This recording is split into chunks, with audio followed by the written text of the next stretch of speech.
weekend, and with me today I have no one else than Bayley. Hello.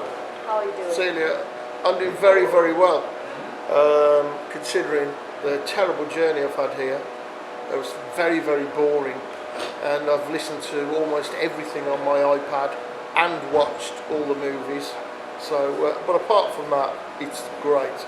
It's great to be here. I wish I could have been here last night as well. On my tour, this is one of the events that I've looked forward to most. You know, I don't know, it's 100 or 150 shows a year, and of course I enjoy them all and I look forward to them. But this one, because it's not just a concert, it's the tattoo convention, and there's a lot of volunteers involved and everything, and it's in a very special place. So it's something I've really been looking forward to, and I'm hoping that it goes well tonight. Yeah, speaking about tattoos, I'm really curious because you're getting some new ink. Yes. Tell me about it. Yeah, well, this tattoo, this is my wife, Ellie, and this is my first child, Alice. And I was waiting to get Alice put on, and then somebody managed to fit it together and turn it into a Maltese cross for me, which was great. And it was my first tour of Australia. And for me, I like my tattoos to mark some big event in my life. So I thought, well, this is a good opportunity because it's my first trip to Australia and meeting some family I'd never met before to get my tattoo finished there. And after the tattoo, it was really red all around it. And I thought, oh, this looks great. You know, I've got this the cross with all the red colour, but of course I was very naive. That was just bruising. It wasn't actually red ink. And after like a week or so, and I'm starting to look. I'm going, where's the red ink going? The red ink's washing off. So I'm like a real idiot, you know. So then when somebody explained it to me, I was like, oh, right. So anyway, I liked that so much that they offered me here. Somebody wanted to do something for promotion, and it's Raiku from Japan, and she's come up with something to kind of liven it up, put some of that red back in, and make it into a shape to really finish it. So I'm looking forward to that, really, getting some colour back in, getting that finished, and I'll see what time I've got to get anything else done. I kind of like the idea that you will have the red going on.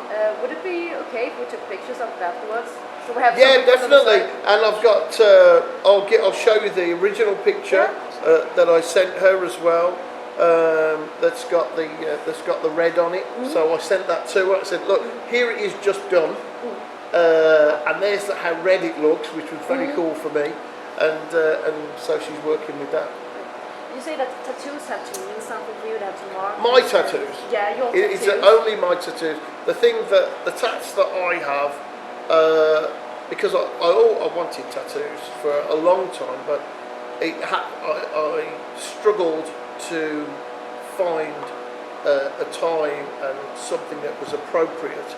So, I was, I think, 45 when I had my first tattoo, before I got the design, and that I had that life event, you know, which I wanted to remember. My grandfather had tattoos, and they were the traditional tattoos from crossing the equator, and he served in the British Army in India, and I always remember his tattoos being really faded and stuff like that. And when I was younger, it was always the thing of to put you off tattoos. It was, but think about what you're going to look like when you're 70. It's like, well, I'm gonna have these things, So what difference does it make? Who cares? I'm gonna care less what I look like when I'm 70 than I do now. And it's now that I want the tattoo. So that logic never bought it. It was just trying to find the appropriate thing to match the occasion. And because I'm a poet and a songwriter, it had to have a lot of meaning to it. So that's when Huskvarna said, like, oh, can you be the announcer for the tattoo competitions? It was like, I'm like, yeah, I'm there, man. I'm there. I've been looking forward to it. When he said, oh, would you do the prize, you know, some of the prizes, I said, yeah. And what I'm really looking forward to was talking to Christian about the panel, and it's such a mixed bag of people that are involved in making the decision about what is the best tattoo. So it's not just from a technical point of view, but also there's an emotional response going on there, and it's going to be very interesting to see who is the top of the competition based on all of the factors, not just which is the most technical, which I don't know the technicalities of a tattoo. I've only done one. Yeah, it's like art. I mean, it's very hard to decide what is the best. It's like, so you have to put so much emotion into Yes, it. yeah. So I don't know. So we'll see, I suppose. But I'm looking forward to that. Really looking forward to it. And you're also going to do 2 shows this weekend. Yeah, I don't know. This guy's crazy, right? They booked me, and you're booked to do the tattoo convention. My wife said, and I'm like, oh great. And you're playing on the Saturday and Sunday. I went, but yeah, 1 acoustic and 1 full metal. Who wants that? So, but I'm really excited about it because it is a different kind of set. The full metal set, obviously, you've got your drums and bass and all your guitar solos, and with my acoustic set, it's much more intimate. Really, it's much more a direct vocal connection, and you are allowed.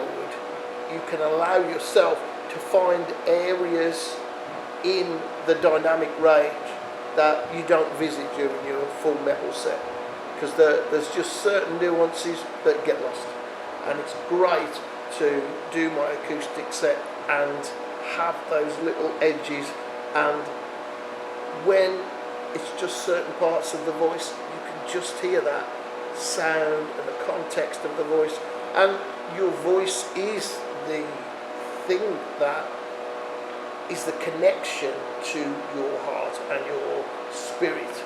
So you are hearing someone when they talk, and when they singing is such a natural thing. It's a primeval thing. It's from the earliest cultures. It's from primitive man. It goes way, way back. Every culture has had its own songs, and there was no X Factor in the Stone Age, right? But there were songs, and there were these stories and dramas and things captured in song. So it's an expression that everybody owns this expression, and it's a connection, that you can feel to people. And I feel that connection when I do my acoustic set is very strong. When I do my metal set, you're getting over the power of the story, and with the acoustic set, you're going into the story deeper in a way. Yeah, and that's kind of the charm, because you get this very different contrast between the metal and the acoustic show. Yeah, so it's on different days. Yeah, so I'm looking forward to it. But the problem that I've got or could have is my tattoo is booked for tomorrow morning, right? And then I'm doing the concert and then the presentation, and I've never sung after a tattoo. It's my first time singing after a tattoo. Well, sometimes have to be the first. Yeah. You're nervous before that? Yeah, I am a bit. I'm thinking. I'm wondering if it's going to distract me, if it's going to be stinging or whatever, or I'm going to look down and go, oh, that new tattoo. Oh shit, forgot the lyrics. Use the pain. Yeah. More emotion. You're going to do this show together with Thomas and from Yes. Nylon Maiden. Yeah. You started working together a few weeks ago and Yes. had this very hectic schedule of working together. Yeah. How come you booked him for this show? It was Christian, the organiser. He knew that we worked together, and I have a CD called Russian Holiday, which we put together. And it's some original songs and a couple of songs rearranged, especially for classical guitar. And it was a big success with a lot of fans. A lot of people really like it. So when he knew about that, he kind of said, oh, is it possible to get both? And Thomas and myself, we both love playing and being on tour, so it was pretty easy to persuade us. It's a natural thing that you two will play together. Yeah, we enjoy it. We really enjoy doing our acoustic shows. Wish we could do more of them. But being in the business for so many years, I mean, it's like 30 years now. Yeah. Do you ever get tired of it, or do you just like, when someone says there's a new show coming up, or? Well, it's changed a lot. I'm glad to say for me personally, it's changed for the better.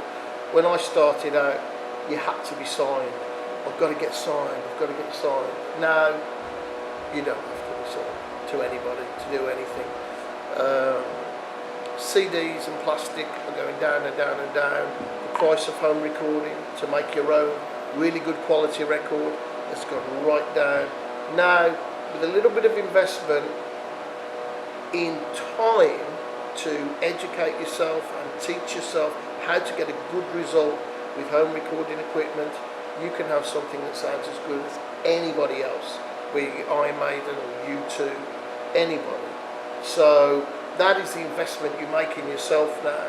So as well as being able to play your guitar or sing or play the drums, you've got to learn how to record yourself, and then great songs will stand.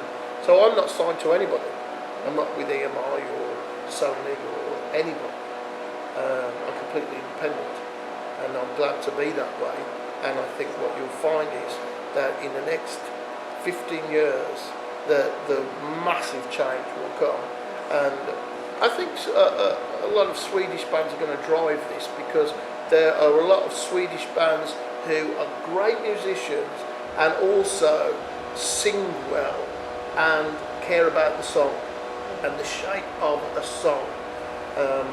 And I think what's going to happen is it's going to change, and people who play well live, good musicians and convincing, strong singers, these are going to be the people that shape it. And it will be, I think, it will be a case of, have you seen Bayley? Or have you seen this person? Have you seen that band? And it will go back to like it was 30 years ago before you got signed up. This is a band that you've got to hear. And our music will be accessible, and people will find out about us. And it will be back to performing live. It'll be back to connecting with people, and the concert being something that you go because you go to that concert because you want that experience and that connection, and that you enjoy connecting with that artist. Whereas in the late 80s and early 90s, you were persuaded by a lot of marketing that this was a band that you should see because they are very good, by a lot of people who were professionals at convincing you to buy things you didn't want. And those in music, that is gradually going to change. The face of music and entertainment is just radically changing. I'm on the crest of that wave, doing everything myself. Very small, underground, but being able to make a living. I'm very, very fortunate. Thousands of musicians dream of being able to do what I do. Just make a living from your own original music. And I'm very lucky and privileged to be in that place, and I hope that it is something that other musicians, especially people who are starting out, will be able to enjoy in the future. I like what the thing you're talking about, because that kind of music work, it will demand a bit more work from the musicians. It will also, like, if you are good, you will be able to make it, and if you're mediocre, you will have problems. It's not about being, for me, I'm not the best singer. I'm very average. I'm somebody that loves to sing, and I've learned to sing. I love to sing, and for me, Bob Dylan has an interesting voice, Mick Jagger, the late Bon Scott, Ronnie James Dio, David Coverdale, a lot of interesting voice. Tom Araya from Slayer, he's got a very interesting voice. They're all great singers to me. It's not about the technical side of it, it's about, do they give me an emotion? And so people, characters that find the courage to reveal themselves through their voice, I am hoping that is what will happen. And now I think we've gone away from this horrible trend of a lot of throat singing. That was the first thing that people tried, but now it's gone away. Now that's an option, and other types of singing have come back, more natural types of singing, more natural types of expression. And for me, that's what singing is. It's more, it's expression. You don't have to call it singing. It's a vocalist. It's somebody who's expressing a lyric or an idea or an emotion that's connecting with me, and that's what I'm hoping is going to drive things forward. But a lot of the new bands that I meet are guys who are 16, 17, 18. These guys are singing now. They're singing. They're finding the courage to sing, because you put your voice out there. When you do throat singing, you put your voice out there, and people go, okay, he's a powerful guy. But when you are doing something more conventional with your voice, people are really easy to criticise, because you have to learn to sing. And not everybody can sing. He's naturally a great singer. I know I'm not. I'm someone who just loves to sing. So I hope that's the future. Yeah, but at the same time, you have a presence on stage. It's interesting to see. You do connect with the fans. So I don't know. That's for you to say. Okay, I think that. I just enjoy what I do, and I feel privileged and honoured that I have the support of so many wonderful friends. Well, you talked about the metal's future and working together. I'm a bit interesting. Did this collection album you did, when you put all the songs together, how did you choose these songs? Well, was it I was very selfish. Yeah. I chose the songs that I like to play live. Of all of the songs that I have, then I chose the ones that I thought, well, this is one I love to play live. And it was that and two brand new songs that I wrote with Rick Plester from Dark Symphony, and we put that together. So the Soundtracks of My Life album is 30 songs, and the tour that I've done this year is the first half, and then the tour that I'm doing next year is part 2. That's the rest of the songs. So it's 10 different songs that I won't play on this tour, and hopefully a couple of interesting ones that people haven't heard for a long, long time. Thank you. It's a pleasure to be here, and I'd like to say a huge thank you to all the fans in Sweden for their great, incredible support over the years, and thanks for keeping me around for 30 years. Yeah, and just one thing. What do you see yourself like now? You look yourself in the mirror and you have 30 years going. What do you see? I see a man with wrinkles around my eyes. I wish I had avoided rubbing my eyes so much, because I think it's made me a bit wrinkly around the eyes. When I look in the mirror, I go, if I hadn't rubbed my eyes so much, maybe I wouldn't be so wrinkly there. Okay. Well, thank you very much. Thank you very much. Cheers. Talking to you. And well, get out on the internet and please check CrankItUp.se. We will have more pictures and we'll have a review and maybe more clips. I don't know. Thank you very much. Bye. They made you blind and took your soul.